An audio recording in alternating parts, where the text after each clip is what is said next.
Daniel Vilota, Camila Perochena. Gracias. ¿Qué haces acá? ¡Qué lujo! Me metí acá en tu mesa. Me encanta. ¿Cómo estás, Carlos? Antes de pasar al tema, Sí. breve recuadro. Está trabajando a reglamento las empresas que hacen la recolección de residuos en la ciudad. Eso resiente muchísimo la limpieza. Algunas versiones indican que esta medida de fuerza se vincularía a que el gobierno porteño decidió anular una concesión que no tiene nada que ver, aparentemente, Sí. que es el acarreo de autos por grúa. Del que hablamos mucho acá, toda la irregularidad de todo ese régimen. Por supuesto, que habría sido finalmente oficializada esa licitación con 3 ganadores entre el 7 y el 11 de diciembre. 3 de esas empresas, ayer y 9 de julio, se las vincularía a Hugo Moyano y SAEM a Guillermo Seita a través del lobista cordobés. Hablamos varias veces de él aquí, Sí, claro. Horacio Miró. Las hijas de la Sota todavía lo están buscando. Bueno, por ahí lo aprovechen y lo encuentran. Por supuesto, hay versiones encontradísimas. Hay una que dice que el gobierno porteño acusaría al bloque del PJ porteño en la legislatura de avalar este proceso licitatorio. Desde allí, por las dudas, hacen recordar que a través de su diputado Juan Manuel Valdés fueron de los primeros en adherir a la Claro, estatización. bueno, lo contamos acá, ¿sí? También, cuando Pancho contó lo irrisorio del canon, fue una medida que pidió Lilita Carrió y que finalmente el PJ adhirió. Y de los primeros que denuncian todo ese sistema está Juan Manuel Valdés. Bueno. Ahora, es importante que quede claro lo que estás diciendo. Vos estás diciendo que el gobierno de Jorge Macri Anuló. revisa ese sistema Sí. de acarreo de autos, De autos las con grúas. Y como están afectadas empresas que aparentemente están ligadas a Moyano, le contestan con la recolección de residuos. Sí, creo que hay imágenes circulando en la red que muestran... Bastante mafioso todo. ¿Vos te parece? Bueno, entonces lo que voy a contar ahora, nada. Vayamos a los puertos a ver si encontramos un paisaje un poco más lindo. Pero espera, porque Terrible. tengo que retrotraerme a algo que dijiste el lunes pasado cuando hablabas con Pancho del juego online. Dejaste una idea muy inquietante. A ver. Que cuando se legisla sobre regulaciones, quedan vacíos de las que algunos en la política después pueden sacar provecho. Probablemente eso que vos dijiste, no sé si existe, tenga alguna similitud con lo que vamos a contar, que es el problema de la administración de los 16 puertos de la provincia de Buenos Aires. Tenemos que hacer un poco de historia porque en la década del 90 el Estado Nacional decide transferir la enorme mayoría de sus puertos a las provincias, tratando de incorporar la inversión privada y sobre todo además que haya puertos privados, con la idea que un privado no va a pagar un costo innecesario, es decir, pero lo va a terminar pagando él. Esto funciona en cierta medida en la provincia de Santa Fe, porque en la costa del Paraná hay muchísimas terminales privadas. La ley 24093, que es la que permitió la transferencia, ponía 2 condiciones. Una, que sean administradas por entes públicos no estatales, bajo la figura de consorcios de administración, y la otra, que todo lo que recauden por tarifas, tasas y concesiones se reinvierta. Se reinvierta en obras de infraestructura, mantenimiento, capacitación de personal y para bajar el costo de las tarifas de exportación, es decir, que contribuya a que sea menor el costo argentino. Este espíritu, que no está del todo regulado, es el que no se estaría cumpliendo. Te cuento qué es un consorcio y cómo se regula. El consorcio tiene un presidente que lo designa el gobernador de la provincia por decreto y un directorio que puede variar entre 6 u 8 miembros de acuerdo a la envergadura del puerto. Por lo general, el presidente arrancaría con un piso de consenso importante. Hay un director por el municipio donde está el puerto y probablemente 1 o 2 representantes de extracción gremial. Digo esto por una afinidad ideológica. Uno sospecha que los sindicatos y por ahí el municipio tienen que ver con el presidente. ¿Cuántos puertos son? 16. 16. Estamos hablando de los puertos bonaerenses. Solamente de los bonaerenses. Acá hay un dato muy importante. El Tribunal de Cuentas revisa lo que hace el directorio, pero solo tiene potestad sobre el presidente, lo designa el gobernador, y el director que pone el municipio. Es decir, que tiene un límite importante para ejercer algún tipo de control. Pero te voy a dar un dato más interesante, porque todos los que fueron administradores de puerto y después terminaron siendo intendentes, les va a revisar los números alguien que vos conocés muy bien, Juan Pablo Peredo, que tiene a su cargo en el Tribunal de Cuentas los organismos descentralizados. Te quiero mostrar una foto. Peredo, digamos así, llamémosle así, socio de Insaurralde en todo el negocio del juego. Me incomodás. Te quiero mostrar una foto. A ver si la podemos ver. Ahí lo está, vemos ahí a está. Peredo Ahí con está. Insaurralde Claro. en el puerto de Bahía Blanca, sosteniendo la camiseta de Villa Mitre, que es uno de los clubes profesionales de fútbol que sponsorea el consorcio del puerto de Bahía Blanca. Es decir, no digo que esto sea determinante, pero si Insaurralde es, ¿cómo dijiste? Socio bueno, qué sé yo, algo por el estilo, Susbieles debe dormir tranquilo todas las noches.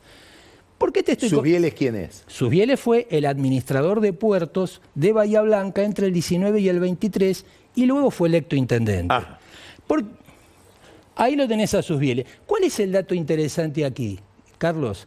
Que el kirchnerismo, aprovechando esta nebulosa, se permitió tener una estrategia electoral con presidentes de consorcio para ganar en municipios que le eran muy adversos y donde parecían inexpugnables juntos. Uno es Bahía Blanca, Susbieles fue presidente entre el 19 y el 23 y después venció al candidato de Juntos. Lo mismo ocurrió en Puerto Rosales, en Coronel Rosales. Ahí ganó Rodrigo Aristimuño. Voy a avanzar para no aburrir a todo el mundo. Y Arturo Córdoba, mira qué caso curioso el de Córdoba, llega presidente del consorcio con Juntos, rompe, en el 19 es candidato de Unión por la Patria, gana y le gana un hombre de Sergio Massa, Facundo López, que era el intendente de Necochea. Y ahora pareciera que viene la venganza. Jimena López, hermana de Facundo, acaba de ser designada por Kicillof presidenta del consorcio del puerto de Quequén. Otro caso interesante, Cecilio Salazar, aliado a Juntos, gana el 2015. ¿Dónde? San Pedro, perdón.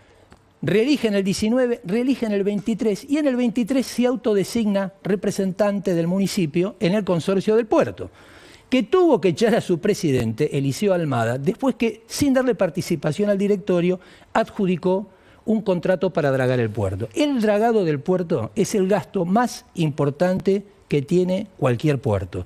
Y el piso mínimo son 10 millones de dólares. Y es un intangible, porque vos tenés que sacar arena del lecho.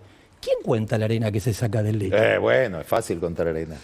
Bueno, tenemos que ir juntos y me explicas un día. Esto es lo que ha dado un molde muy interesante y yo me voy a detener en dos casos por el volumen de recursos que maneja. Uno es Puerto Rosales, que recibe todo el crudo medanito que sale del Golfo de San Jorge en Santa Cruz y va hasta el puerto, queda afuera por unas boyas y se lo conecta con mangueras a las tuberías de Odelvalde, acá también hablamos mucho pancho, Oleoductos del Valle, que lo transporta al resto del país para mezclar el petróleo criollo. El puerto Rosales está habilitado a cobrar una tarifa promedio de $3 por tonelada que egresa o ingresa al puerto. Esto significa más o menos, si cada buque tiene 40.000 toneladas y pasan 233 buques al año, hablamos de 30 millones de dólares. El otro puerto importante, por supuesto, es Bahía Blanca, que en la última rendición de cuentas que está en su página web del año 2022, declara 70 millones por ingresos, dólares, y 50 millones de gastos. Aquí hay toda una polémica siempre sobre Bahía Blanca, porque en algunas versiones, sobre todo de la oposición, se le atribuye a Gustavo el Turco Elías designar al presidente del consorcio, aunque yo aclaré que lo hace el gobernador. Es lo que habría ocurrido con Susbieles. Ahí lo tenemos a Elías. Es lo que habría ocurrido con Susbieles y con su sucesor, que es Santiago Mandolesi Burgos.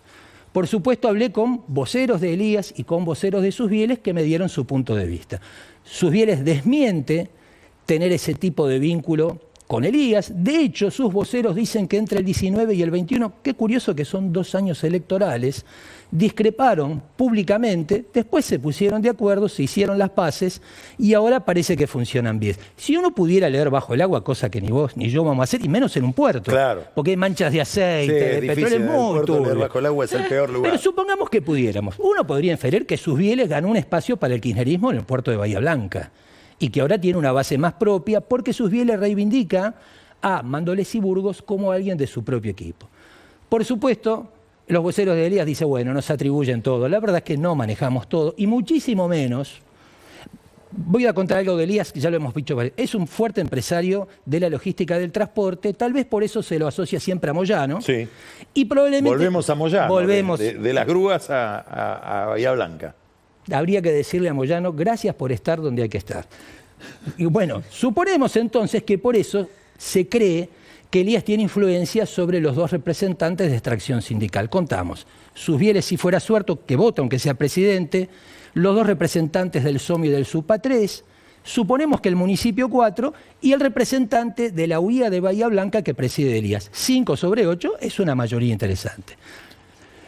¿Qué es importante aquí? Y que traté de hablar con los voceros de Susbieles. El gasto que tienen en sponsoreo de entidades deportivas. No sé si podemos ver una foto. Susbieles dice que con eso gastan solo el 1% del gasto que declaran en el 2022 ya va a aparecer, mira, ahí tenés, sponsorean a Villamitre, en fútbol ya lo vimos, en básquet, Olimpo de Bahía Blanca, espero que ahora aparezca, y Liniers. Ahí está. Ahí está. Eso es en la dorsal, esto es Villamitre.